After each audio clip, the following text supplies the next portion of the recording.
Hey guys, welcome back to today's video. Today is Monday, February 8th, 2021, and today we're going to be talking about the Cook Political Report releasing their new 2022 governor race ratings. This is the first rating that we will see of the 2022 midterm election cycle. They had a 2018 governor's rating back in January of 2018. They had some interesting ratings in June of 2017 pertaining to the 2018 governor elections, but these are very, very early. And this gives us a very general indication of which states will be targeted heavily by both political parties. The main takeaway here is that there are no expected flips, not even states such as Maryland with a retiring Republican incumbent. They still are considered to be toss-up states. Now, with that in mind, what this probably does is tells us that the incumbency factor definitely holds a lot of weight in these ratings, as they did in the Senate election ratings back in 2020. At initial glance back in 2018, they initially rated Doug Jones as a lean Democratic race, even though many of us knew that certainly wasn't going to be the case. So they generally do skew a little bit to the incumbent in whichever state, but ultimately, by the time we reach the final election, they do get things correctly. The reason why they do this month after month after month is because it's able to provide you with an update about the ever-evolving electoral map, the constantly changing political atmosphere, because we don't exactly know how 2022 is going to end up. Is it going to end up being a red wave year like in 2014? Or is it going to be a blue wave year like it was in 2018 with the same governor elections up? You know, they're up every midterm election. So looking at these multitude of races, I think it ultimately comes down to what type of year it's going to be, and I think they're accounting for that in these initial ratings. But they still offer us, that insight that we so desperately need entering in to a new midterm or new, very, big election season. 2022 will ultimately determine whether or not Democrats retain their trifecta in the United States government. Now, the governor elections don't exactly impact the trifecta, but they certainly are interesting in terms of state legislature control, in terms of what states can do, in terms of veto power. 2018 was much more interesting because it directly impacted redistricting, but 2022 should still hold a lot of weight and still does for what we will see for the future of these states, especially just overcoming, soon to be, hopefully, overcoming a national or international pandemic. So looking at the seats so far, there are 18 held seats within the Democratic Party and 20 held seats within the Republican Party. As we go through these states, we're going to be updating it on this map from 270 to win. I don't think there is one on yapms.com yet, so until they release one, we're going to stick with 270 to win for the governor election map. But what we're going to be looking at is nothing super surprising. The only thing we're going to be focusing on are the states that are within the likely lean and toss-up column for both parties. Now, we're going to have to run through the safe states just because that's generally what we do, and we'll compare it to the 2018 margins of victory and talk about, why this is significant, that some of these states are now solid for the Democratic Party. So I'm sure many of these are not too surprising. We have California, Colorado. Let me write these down, actually, right next to what I'm doing, just so we can actually not have to flip back and forth between tabs. So pretty much California, Connecticut, Colorado, Hawaii. These aren't surprising whatsoever. But in 2014, some of these actually were in the Republican column. And New Jersey is actually Phil Murphy. He's not up in 2022. So subtract one of the Democratic held seats as well as the Virginia open race in the likely Democratic column. Keep in mind those were up in just this year, actually, not 2017. I don't know why I said that, in 2021.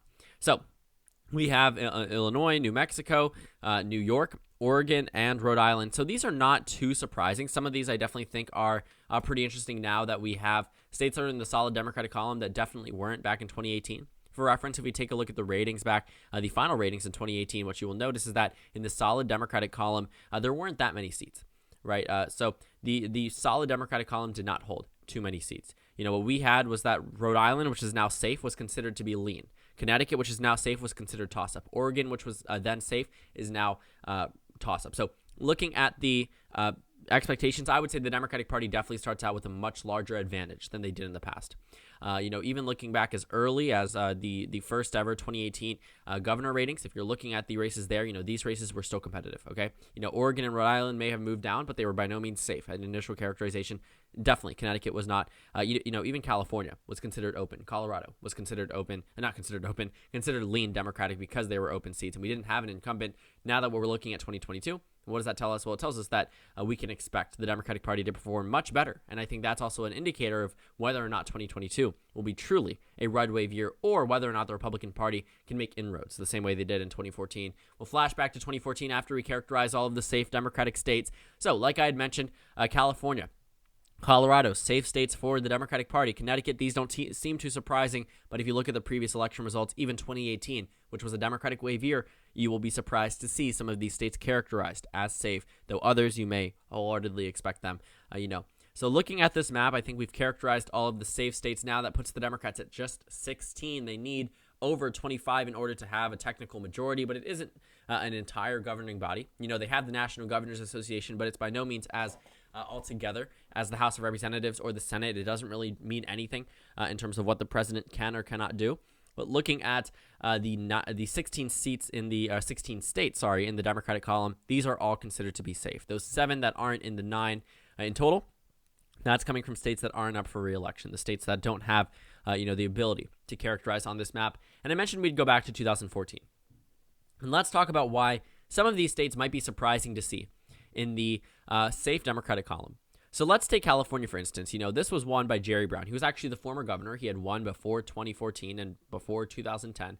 So he was someone who was in there for, a previous time period. I think in the 90s he served as governor, maybe even the 80s, because I knew he ran for president as the former or current governor of California just way back when, I think 92 or even 88. But looking at, Jerry Brown, that was a large victory, right? So that's expected. But it's California. You have to keep in mind that this was narrower than it was on the presidential level. And I understand that is just, how it works because this is a midterm election year. It was a Republican wave year, but still keep that in mind. So California, 20-point margin victory or 18-point margin to victory for the Democratic Party. In neighboring Oregon, though, very close. With an incumbent Democrat, 5-point margin to victory. Pretty close. By no means safe. Connecticut. Very close, decided by 3 points. Dan Malloy was not popular. Governors in the Northeast, for whatever reason, the Democrats aren't popular and the Republicans are in the states that you least expected. And Connecticut hasn't been too nice to their incumbents, so we'll talk about that once we get to the 2018 map. And we're just looking at this because it does provide us pretty interesting context to the results. Now, Hawaii, this one was won by less than 50%. So David Ige, he was still able to win, but it was not by a majority of the vote. So Illinois actually went to the GOP. Rhode Island was also competitive, decided by 4 points.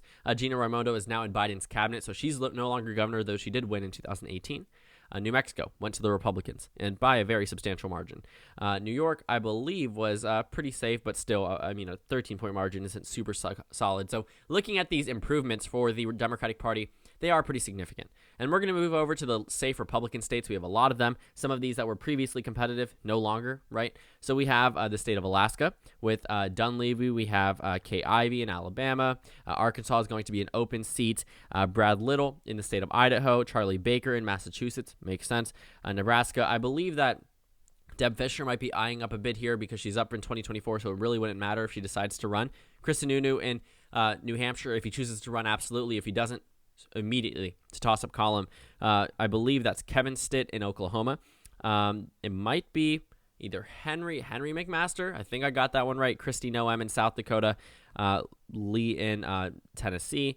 Scott in Vermont. And then Gordon in Wyoming. So these are the states that we have safe for the Republican Party. So this will actually bring them up to a competitive position against the Democratic Party. Some of these states actually would be surprising now that they are considered safe for the GOP. Some of these were previously Democratic-held seats. Alaska was a independent who leaned to the Democrats, was characterized with them very often. So that one ended up going to the GOP in 2018, despite it being a Democratic wave year. So now that it's considered safe means Democrats certainly do not have as much support as they did in the past with an independent governor. But not to say that they won't contest it, but it probably won't be prime target number one. So South Carolina is also considered to be safe. Nebraska, I had characterized. Massachusetts, considered safe. Vermont, considered safe. New Hampshire, considered safe. That brings the Republicans surpassing the Democrats at 20 currently, and the Democrats, remain at 16. So looking at these numbers, the Democratic Party does need to do a little bit better. They aren't in the majority right now. They only have 23 governor seats, 23, I believe. Might be 24. I think after the 2018 governor elections, it was 27-23, and then we saw the 2019 elections when Kentucky flipped to the Democrats 26-24, and then 2020, Montana flipped back to the Republicans for the first time since 2000, so now it's back to 27-23. So that's what we're working with, 27-23, to get a quick recap there. So those are the safe Republican and safe Democratic seats. Now, I know you're surprised to see Massachusetts, Vermont, and New Hampshire as safe for the GOP, but that's pretty much what they were in 2018. Charlie Baker won 67% of the vote in Massachusetts. Phil Scott won 55% in Vermont. In fact, his governor performance in 2020 was the largest margin of victory in the entire election. So his margin was absolutely substantial. It was a 40-point margin of victory for a Republican in Vermont. So much better than 2018. And New Hampshire went to Chris Sununu by around 7 percentage points. So it made sense that it was likely then. By no means, it is likely now. I would consider it to be safe as well. Could be competitive, though, if he decides not to run. Absolutely. I 100% see that happening. But if Sununu decides not to run for Senate, decides to just keep his governor position. I mean, they're up every 2 years, so it wouldn't necessarily be the worst thing. Or if he loses the Senate bid, he can come back and run again. But for right now, we're looking at a safe margin of victory for the GOP in the state of New Hampshire. So let's move on. Let's talk about the likely Republican and likely Democratic states. Let's start with the likely Republican states first. These aren't too surprising. I mean, it's the general rundown of states that were won by Donald Trump that were still swing states in the 2020 election. Let's take a look at 2018's performance. Greg Abbott won by a very large amount. Keep in mind, on the same ballot, Ted Cruz won re-election by 2 percentage points. Greg Abbott won re-election by 13 percentage points. So a very big difference compared to Senate results and presidential results. It looks as if the Republicans here do very well in the Senate and in the governor election here. And I believe he is not term limited, even though he may have been the incumbent back in 2018. So yeah, he's not term limited, at least for this election. He can run. So he will be running, it looks like, in 2022. It's very easy for someone to win, especially if it ends up being a Republican wave year. Absolutely. Iowa, Kim Reynolds, she won this over Fred Hubbell. People expected the Democrats to win both Iowa and Ohio. I mean, I was surprised. I thought the Democrats were going to win here. It looked as if the energy was on the Democratic Party side, but, fooled in 2016, fooled in 2018, fooled again in 2020. This region just seems to be a little bit more Republican than we would normally expect. So what you're looking at now is that many people are taking into account that even in a Democratic wave year, an open race couldn't be won by the Democrats. Yes, they came within a 4-point margin of victory, but it still wasn't won. In Iowa, this was not an open race. It was against Kim Reynolds. It was a close race. They still have some type of, support in this state in off years when Donald Trump isn't on the ballot. So it's not to say that it's not winnable, just not favorable to the Democratic Party, to put it that way. So looking at Iowa, looking at Ohio, I would say likely seems to be maybe a little bit more Republican than what we would expect, but also keep in mind that they do tend to skew to favor the incumbent regardless of what political party they're on. And so far, this puts the Republicans already at 23. So that's going to be a difficult position for Democrats. In their likely column, they have 5 seats. They have Maine, Minnesota, Nevada, and Virginia. But Virginia is not exactly in this 2022 column, so let's take that out. Just Nevada, Minnesota, and Maine. So that's actually a pretty strong characterization. For the Democratic Party, Maine was a flip in 2018. Nevada was a flip, I believe, in 2018. What do we see? Yeah, it was a flip in there and flip in Maine as well. Maine was won by Janet Mills by 7 percentage points. Sisolak won in Nevada by 4 percentage points. The thing is, people expected Adam Laxalt to win in Nevada. The polls underestimated Democratic support, as they almost always do in the state of Nevada. Prior to 2020, they had always underestimated. Even 2016, the polls had indicated Trump was going to win Nevada. Hillary Clinton ended up winning it. So 2020 was certainly an exceptional year, not in a good way. There were many things that defied what we expected from either the primary season or also the general election season because of the nature of our country that we're currently in, that we were in back then in November. So the Democratic Party did underperform what they were expected to do in Nevada, but I would say if they are favoring incumbents, I would say likely is definitely a good characterization for this one. In Maine, absolutely, regardless if they're favoring incumbents or not, I still think that's a pretty good characterization. Janet Mills will probably win re-election there, and that puts the Democrats at 18. Also, no, it doesn't. Tim Walz in Minnesota, that's someone who also just won his election back in Minnesota. I don't know why I repeated the state twice. In 2018, he was actually a representative who became a governor, so he won by a very substantial amount. He won by 11 percentage points against Jeff Johnson. It wasn't even a close race, really. For a state like Minnesota that was decided 2 years prior by 1.5%, this is a super significant gain for the Democratic Party in terms of support, and it pretty much trickled down to 2020 when Joe Biden ultimately won the state by 7.1%. So what we see is that our map has expanded to 8 true toss-up states that are decided by lean Republican, lean Democrat, or even are characterized as toss-up for right now. And it's the standard states. The only real anomalies are not Minnesota, I don't know why I keep saying that state, Maryland, my home state, and Kansas. These are 2 states that are normally characterized as safe, Kansas maybe not anymore, but safe on the presidential level. And when I say not anymore, I'm just pointing out the fact that Donald Trump did not win Kansas by a safe margin. He won it by, I believe, exactly 15 percentage points or 14.9, so it wasn't quite enough to be considered safe. But Maryland absolutely was won by Joe Biden by a safe margin. I think this was one of the best performances for the Democratic Party in the state of Maryland for almost ever. So it was a very big victory for Joe Biden here in my state. But looking at 2018, the reason why we are seeing Kansas in the lean Democratic column is because Laura Kelley just won this election back in 2018. Chris Kobach was a very horrible GOP nominee. I will say that, had he not been the nominee, the GOP probably would have won this governor election, which is exactly why they used everything they could in order to ensure that he would lose the Republican primary in 2020 Senate. So looking at the 2018 governor result, Chris Kobach lost to Laura Kelley. Laura Kelley did not get the majority, but a lean Democratic characterization, it really all depends on public reception to her COVID response. I would say immediate characterization would absolutely be toss-up, but then again, you have to keep in mind that they do tend to skew in favor of the incumbents, because in 2014, this was decided by, Sam Brownback was very unpopular. It came within 4 percentage points, and surprisingly enough, a number of these states have very interesting results in midterm election years. I mean, in this election year, Illinois flipped to the Democrats, to the Republicans. Maryland flipped to the Republicans. Massachusetts flipped to the Republicans. So it was very interesting, to say the least. But looking at Kansas, it was decided by a close margin, but Brownback was by no means popular. And then 2018 rolled around. Laura Kelley swooped in, was able to win enough of the vote in order to defeat Chris Kobach in the state. So I would say lean Democrat might be a little bit more favorable to the Democrats than I would currently rate it. But then again, I'm just going to show you what they do, and we're just going to analyze what their ratings are. And then Michigan and Wisconsin are considered to be states that are in the lean Democratic column as well. I don't disagree. I think Tony Evers is probably one of the most vulnerable Democrats, but I don't think that Gretchen Whitmer is going to have a lot of trouble. I'm sure that there are people who are upset with the way that many of these governors have handled COVID-19, but her approval rating is still holding strong. Despite President Trump attacking her time and time again, he's not someone who just won the state. Joe Biden won the state of Michigan. She had just won her election back in 2018 by arguably a pretty considerable amount, considering she was flipping the state. She won it by nearly 10 percentage points.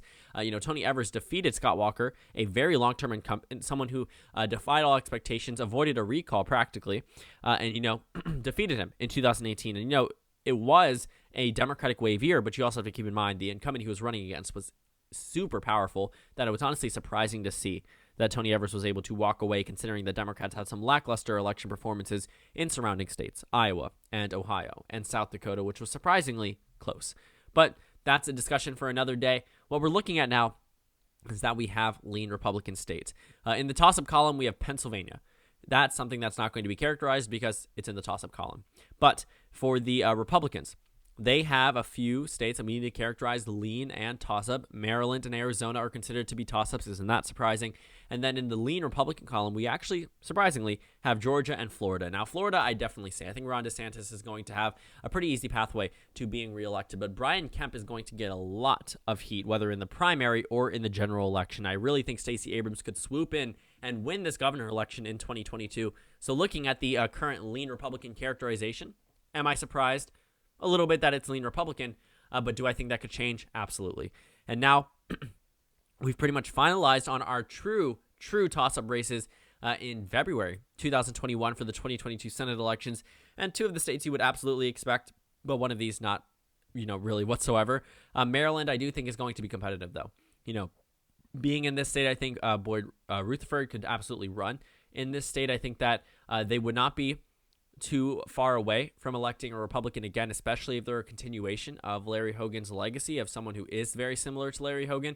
So I absolutely could see how this, my state could be competitive. I know a lot of the evidence that I provide personally is anecdotal, but also the 2014 and 2018 performances, whether in a Republican wave year or a Democratic wave year, pretty much were identical. And I think that, while Republicans don't fare well at all on the presidential level here or on the House level, I think that they could definitely give the Democrats a run for their money quite literally in 2022 in the governor election. As for Pennsylvania, this is a state that's traditionally a toss-up race. In 2018, Tom Wolf won this state by a pretty considerable amount. He won it by a safe margin. This was a, 17 or 16 point margin to victory. It was a very large margin to victory, 17 points actually. Very big over the Republicans. Some people even thought that this state was going red. Far off. 18 points far off. Looking at the margin of victory here, Tom Wolf easily skated to re-election in 2018. In 2014, he actually flipped this from another Tom, a Republican incumbent governor, by 10 percentage points. So looking at the state itself, fared very well for Tom Wolf, but definitely could be competitive in 2018, especially with an open race. There is no factor of the incumbency at that point. And looking at Arizona, Doug Ducey won by a very large amount, but keep in mind, this is the same governor who was censured by the Arizona GOP, so he certainly isn't someone who's going to be able to, he can't run for re-election, but he definitely wouldn't want to be, asking him for your endorsement if you're a Republican in the general election, because that'll probably push away more Republicans than it does gain independents. But, Doug Ducey won election back in 2014, won it again in 2018 by a larger margin, despite Kristen Sinema flipping the state blue, despite the House Democrats flipping the state blue, and then 2 years later going on to vote for Joe Biden. But, Doug Ducey fared very well, but I think toss-up is definitely the best characterization by far.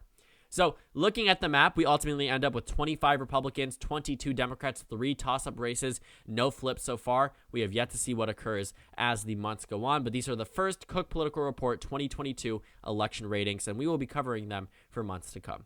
So thank you guys so much for watching this video. Make sure to comment down suggestions below. Subscribe on the left if you haven't already, and check out the Instagram and Twitter. At the bottom left of the screen, there's also a Discord server for you to go ahead and join. On the screen, there's a video you can watch, and then a playlist for my 2022 election analysis videos. Again, thank you guys so much for watching, and I will see you all later today.